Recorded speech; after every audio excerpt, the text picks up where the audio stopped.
Hey there, it's Steve from Serious Keto, and this is the penultimate episode of February's 30-Day Challenge, which is Inspiratory Muscular Strength Training.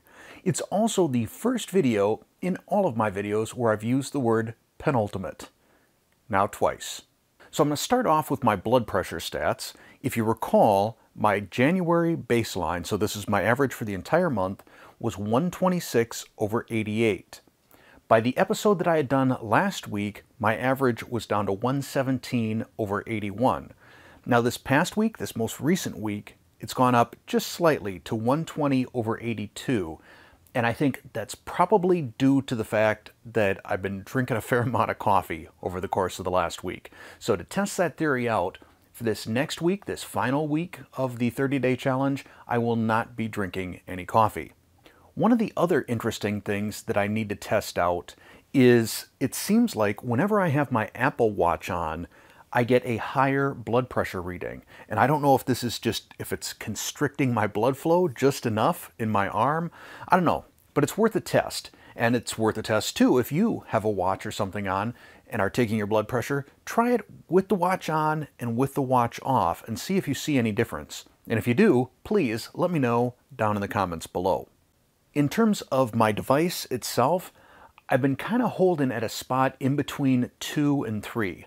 Last week I had shown how I label mine, and I'm right on that line between 2 and 3. I find if I go much more than that, I get right on the edge of a little bit panicky because of the restricted airflow.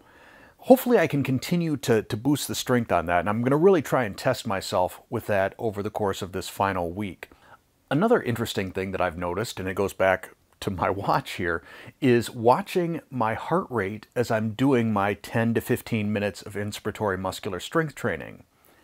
On the inhales, my heart rate goes up into the low 100s, like 103 to 105. But on the exhales, my heart rate drops back down to the low 70s. So about a 30-point difference between the inhales and the exhales. Kind of wild, I'm not sure what to make of that, but it's something you may want to take a look at yourself as you're doing this exercise. Last week in the comments, I had some people tell me that they have already seen a difference in their cardio exercise, whether that's out running or biking. They've seen that they get winded a lot less since they've started doing this exercise. Now, it's still like single digits outside right now here in Wisconsin, so I'm not out doing cardio. But one of the things that I am going to do prior to the final episode for this month, which will probably be, what's that, Thursday the 3rd, I think is the date on that.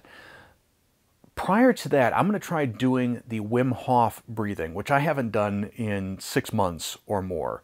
So if you're not familiar with the Wim Hof breathing method, it's taking in 30 deep breaths. I mean, they're fairly forceful deep breaths in and out, and then you hold your breath and you see how long you're able to hold your breath. And yeah, it sounds a little bit weird, like you're going to pass out or something, but you don't. And it'll be interesting to see if after doing this inspiratory muscular strength training, if my reaction to that or the length of time that I can go without a breath changes at all. I mean, I'm just kind of curious. We'll give it a try. The one final thing that I'd like to bring up in this episode before I draw it to a close, and yeah, this is a shorter one, but I did a review on my other channel, Lean Body Mind, of this book right here, Breath, get my fingers off of it, Breath by James Nestor. And I'll see if I can find that and link to that down in the description below. This is a really, really great book on breathing. And he talks about all manner of different types of breathing, different breathing exercises. There's a good chance that before the end of this year, I will likely choose one or more of the breathing exercises in this book for one of my 30-day challenges. But rather than rehash the review, like I said, I'll try and link to it down below in the description, or maybe as the end card to this video if I'm able to do that. So now it's your turn. I'd like to hear what your results have been like. Have you seen any more improvements over the course of this month? And if you're doing a different challenge that you've set for yourself, let me know, again, down in the comments below.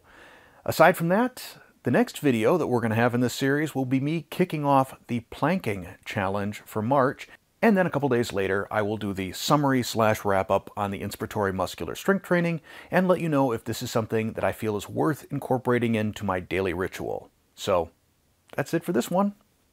Thanks for watching.